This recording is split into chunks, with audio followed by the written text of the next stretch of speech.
So mo ni guys, ang inunlan sa baka gibuhat ni papa. Inunlan sa baka nga una pa yung nanganak. Kay muni imong gamitong himong kapi kung manganak pug ka nga first baby pa jud. Muni ilihin nimo para di maghasol ka. Di ka mabughat, di ka mabinat sa Tagalog. Ug healthy ka nga manganak, dali ra ka manganak. So mao ni guys, gibuhat na to arong ato ning ikif kung manganak ta. So first baby pa po na ako kung minyo ko. So doon na ko'y palihi. So palihi ni guys na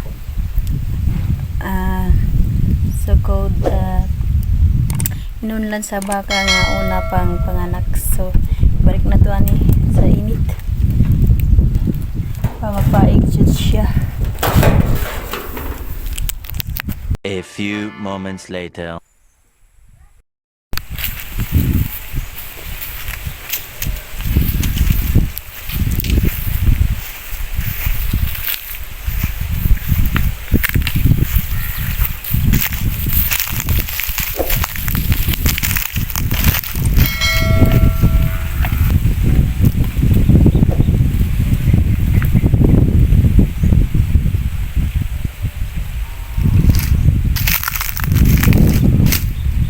Manganak na ka.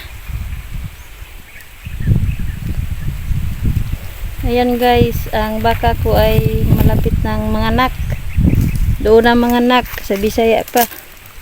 So ang tutoy yun ang nagkuha. Burag puno na dyan mo. Yun ayang ari guys, parang hubag yung pisang. Huboy. Tatlok lang taon ba? So first baby ni ug mugawas niya ang bata karon. First baby ni sa akong baka guys.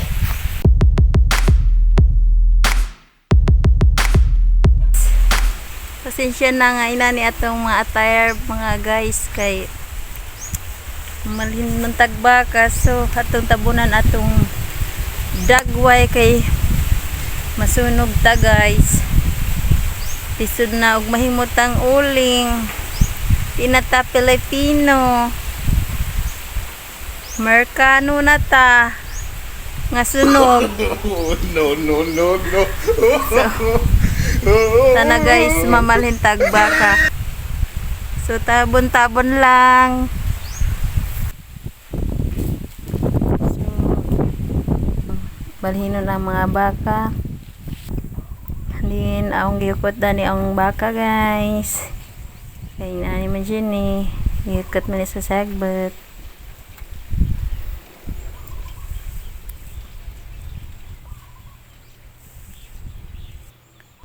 So ang baka nalipay ani guys kay naidahan sagbot. Grabe niyang kaon guys oh. Then padong napunta sa uban guys. Nanay kabaw guys.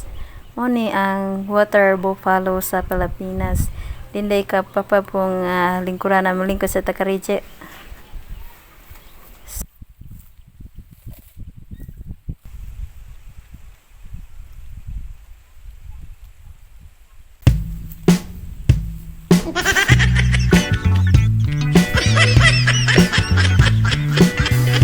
Ayaw, di ma.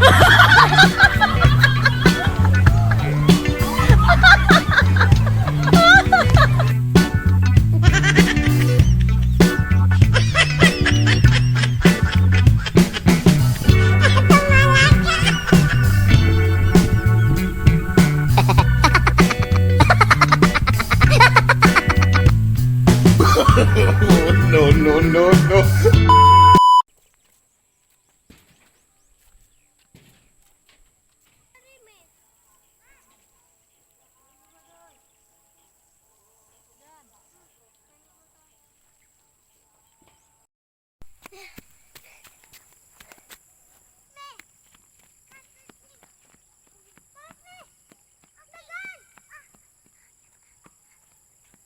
A few moments later.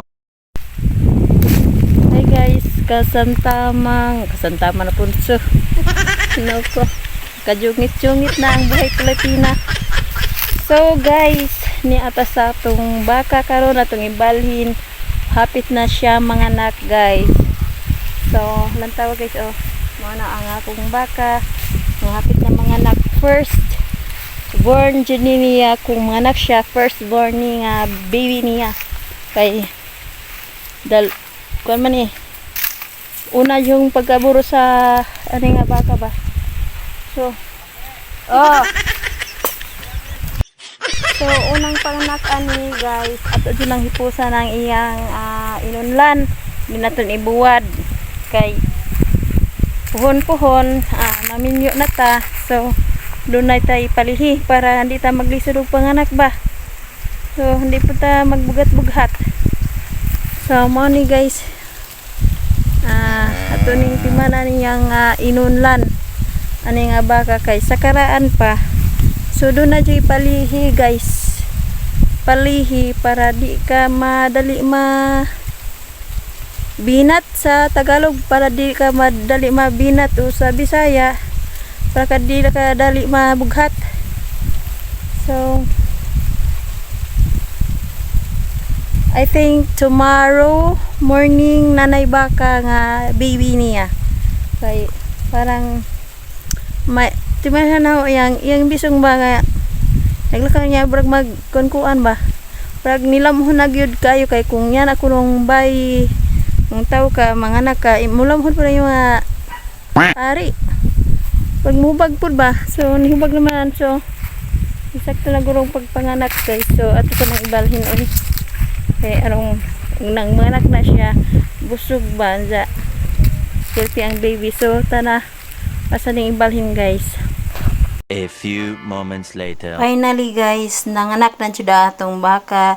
Din atong gikuhaan og inunlan din atong gibuwad. So ingani guys, kung manganak ka ang iyang inunlan mahimo nimong palihi nga manak ka nga inani nga baka nga diretso kaon. So healthy siya way sao. So inani ang mahitabo nimo kung manganak ka kung imong gamiton tong inunlan. So mo ni guys ang inunlan sa baka gibuwad ni papa. Inunlan sa baka nga una pa yung nanganak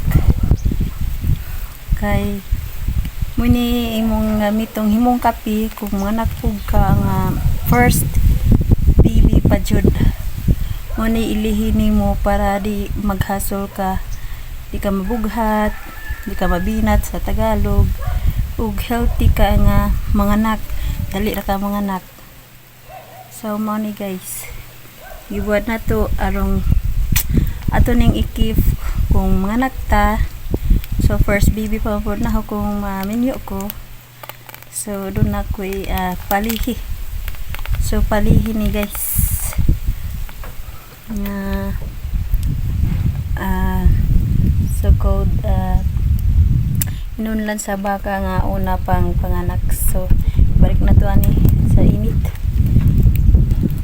Magpaig jud siya.